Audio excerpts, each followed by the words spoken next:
My name's Kristi Burns. I help coordinate the Northwest Passages book club events and also produce the free morning review headline podcast for the paper. This is the community forum part of the Spokesman-Review newspaper's book club. Today, we're talking about loneliness. Dr. Sarah Arpin is an assistant professor of psychology at Gonzaga University. She leads the Social Emotions, Relationships, and Health Research Lab. Dr. Arpin, the world seems to be operating as a case study for you right now. Yeah, it seems so. It's one of those things. How on earth did you, I didn't know that there was a social emotion relationship and health research lab. How did you pick loneliness, I guess, as a field of study? And what does your day look like at Gonzaga when you're in school? Yeah. So I really started studying loneliness as a graduate student. I completed my doctoral degree at Portland State University as an applied social psychologist. And my graduate advisor studies social relationships and health behaviors like alcohol use.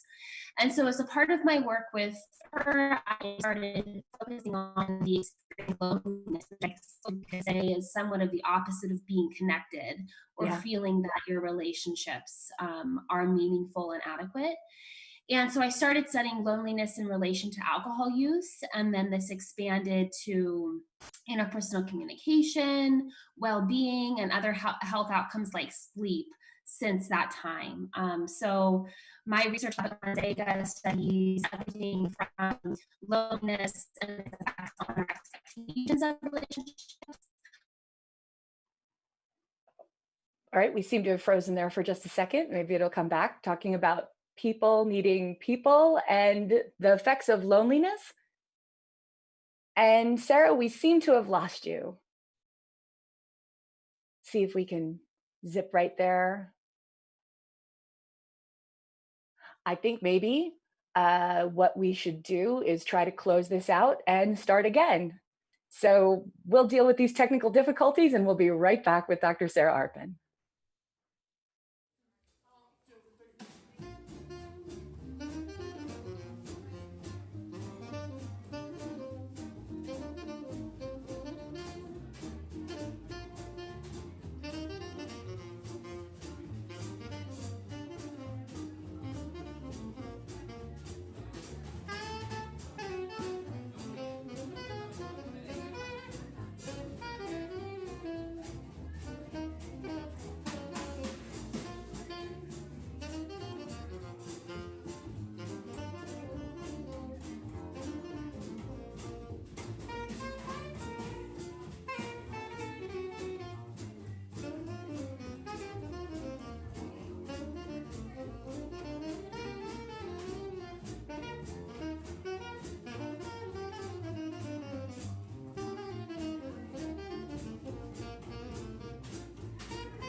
Thank you again for joining us. We are here with Dr. Sarah Arpin from Gonzaga University, and we're talking about loneliness. And actually, let's talk about technology and being connected with people and loneliness. We just had a little technology blip. It was a hiccup. It's no problem.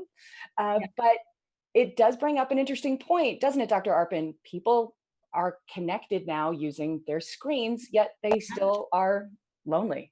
Yeah, it is certainly an interesting question. And as we experience firsthand, virtual interactions are no replacement for in-person interactions.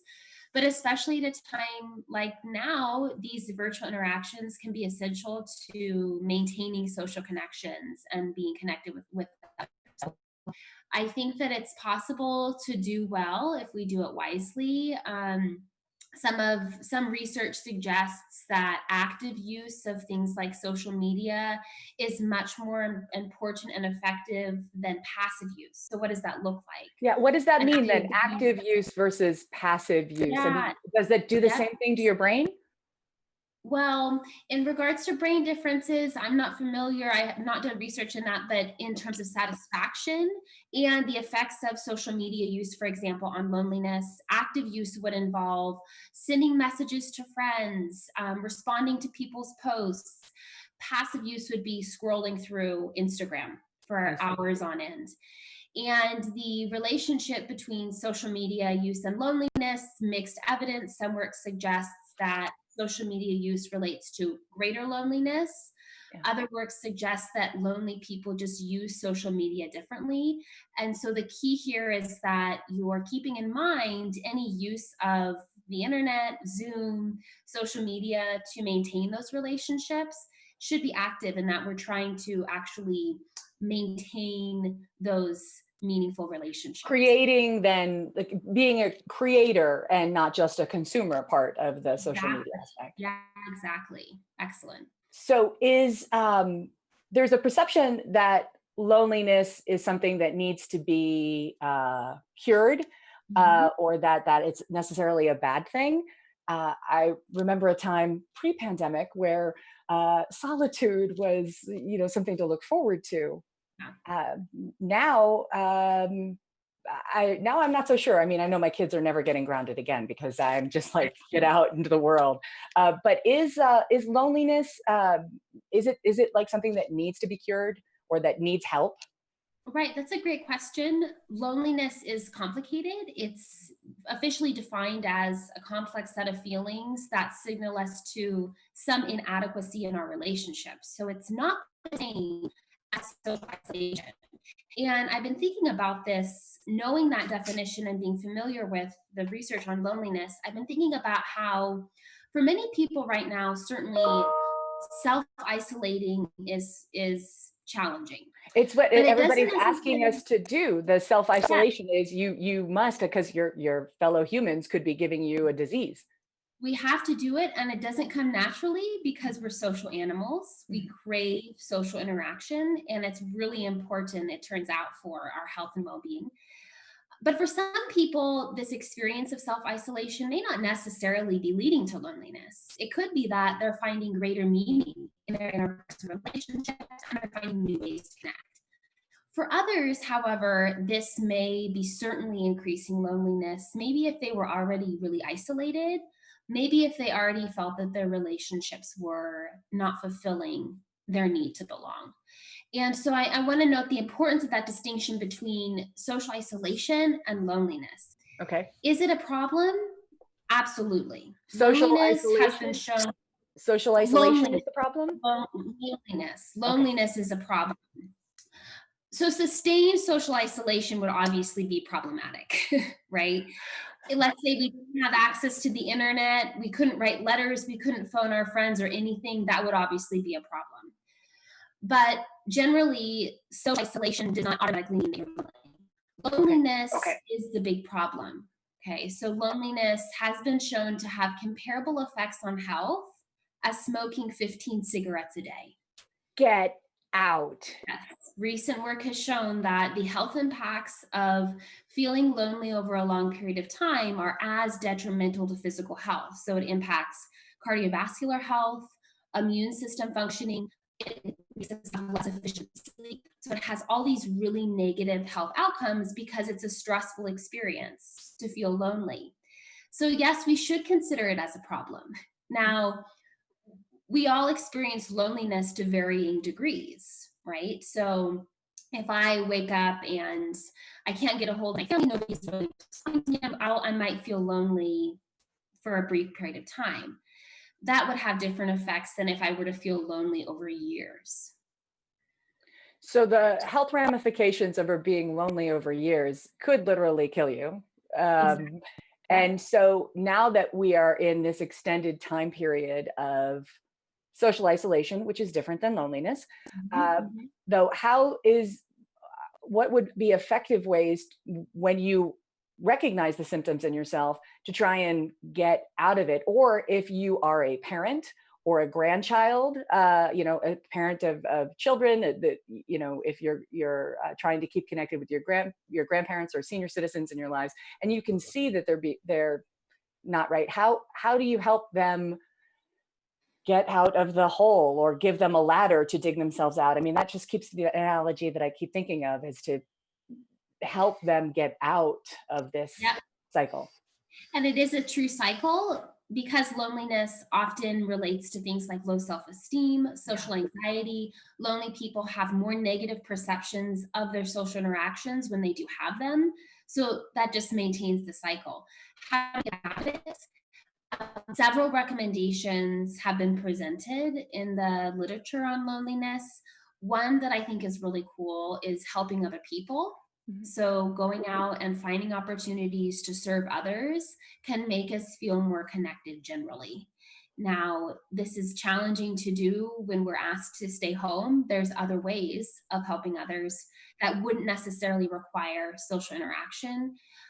Donating blood. I know that there's several cool programs in the Spokane community that are around getting food to those in need Yeah.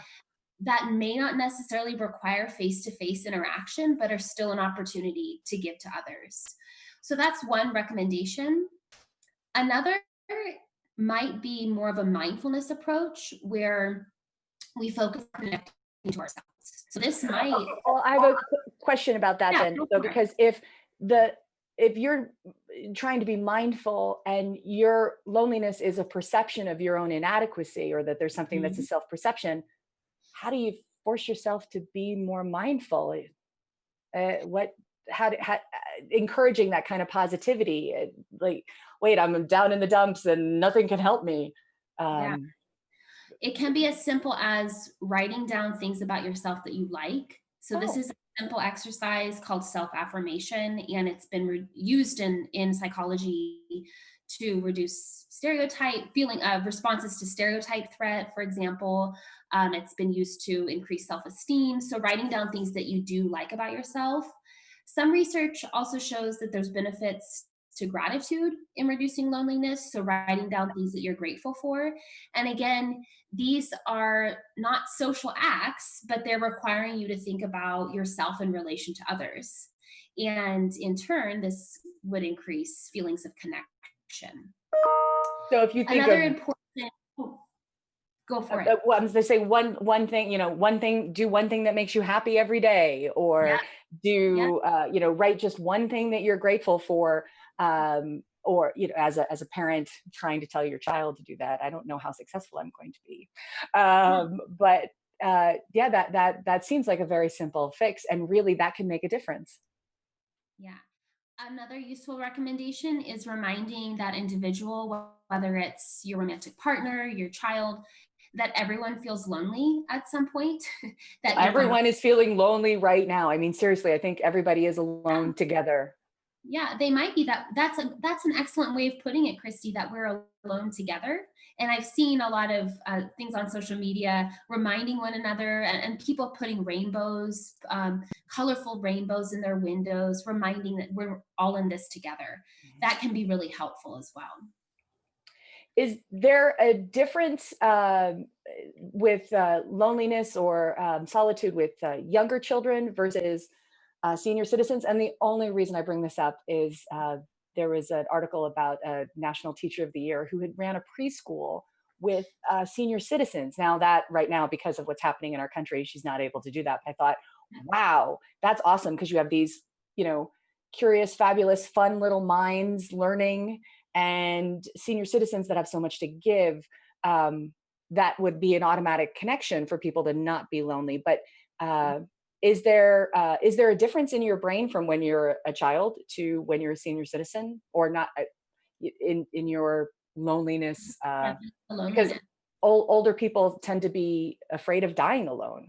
Yeah. Oh, certainly. And this is also a time when you're losing close family and friends when you're older. Yeah. People are passing away, and you're spending a lot of time reflecting back on your life and your relationships. So certainly, the older adult population is more at risk for feeling lonely. And this is problematic given the health risks of loneliness in itself. Young children may not necessarily be more susceptible, but there are certain times of life, such as the transition. So I guess this would not necessarily be young children, but the transition to college can be really a lonely time for many students. And so we'd call this more situational loneliness, that it's loneliness in response to being uprooted. So there is some work to suggest that young adults and older adults are slightly more at risk because of these circumstances, whether it's transitioning to a new school, or for older adults, they're losing their family and friends to aging. With the lab that you have on campus, being at Gonzaga University, how does the school handle situational awareness? Is that something that's built into the transition period at Gonzaga that you guys look for, or Yeah. have steps to help with? Gonzaga has a really stellar first year program for their students where they have tons of staff and also older students see connection with the first year freshmen.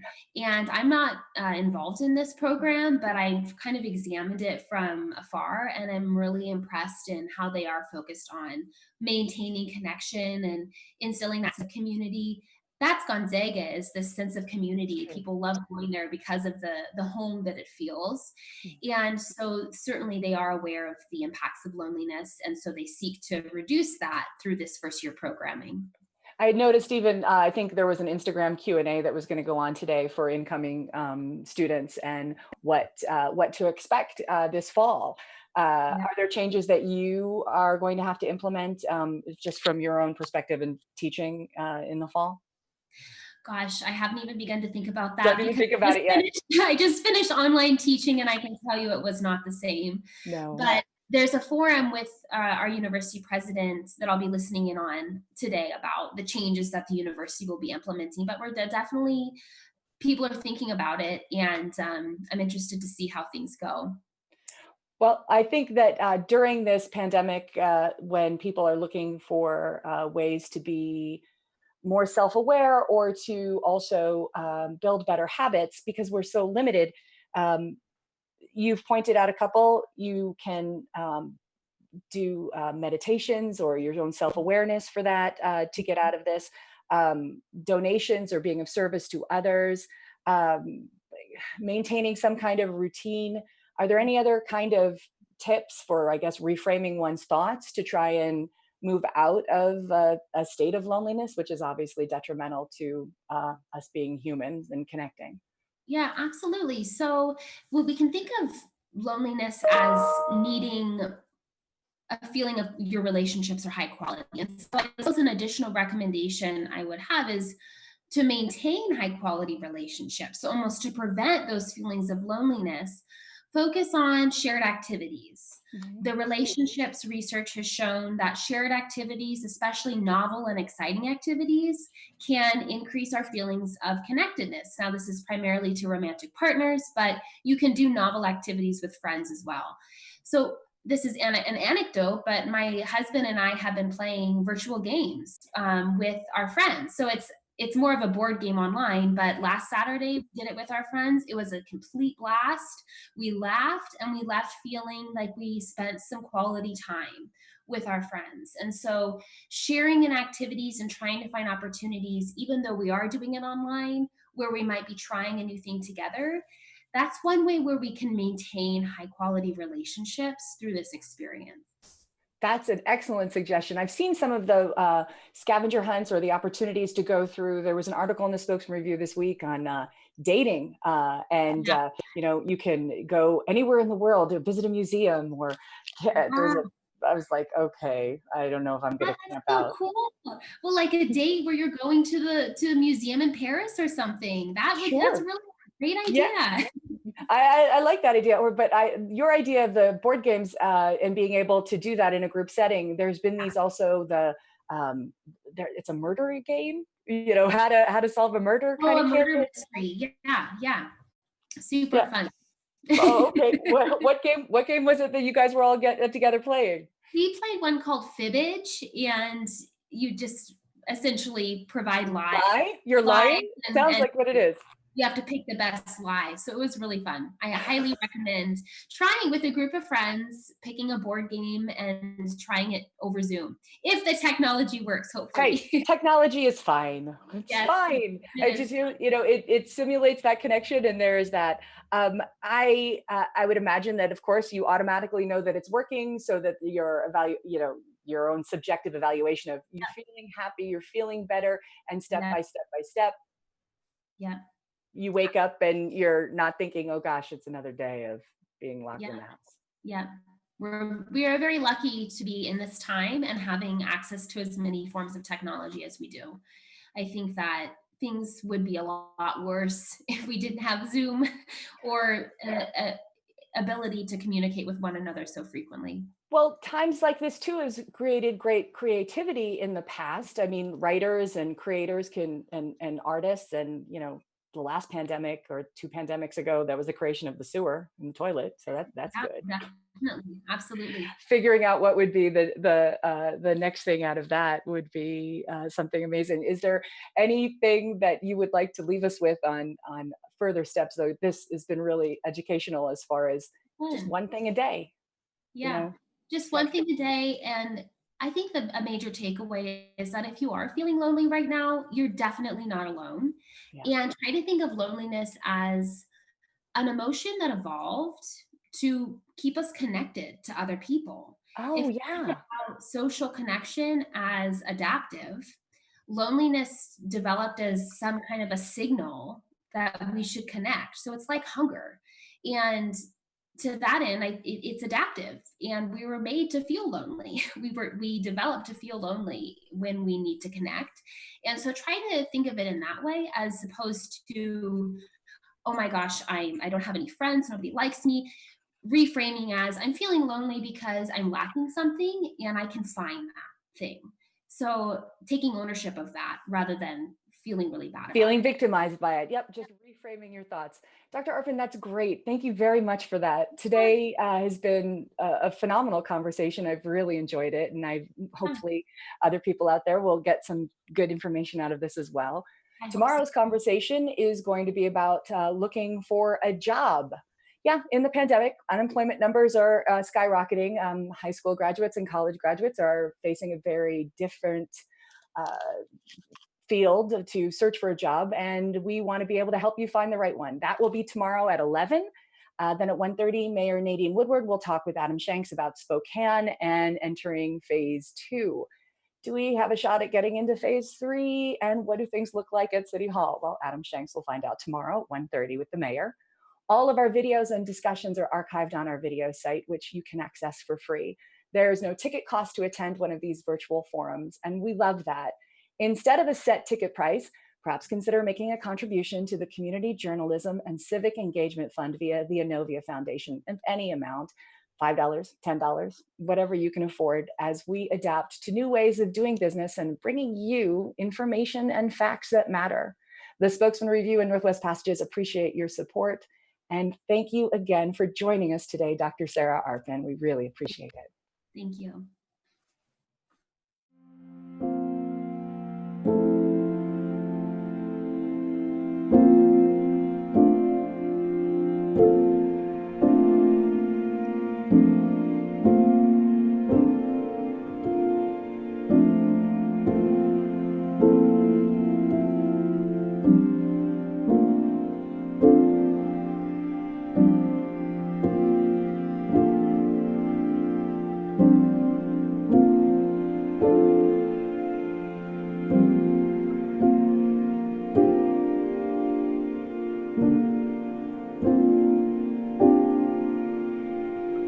you.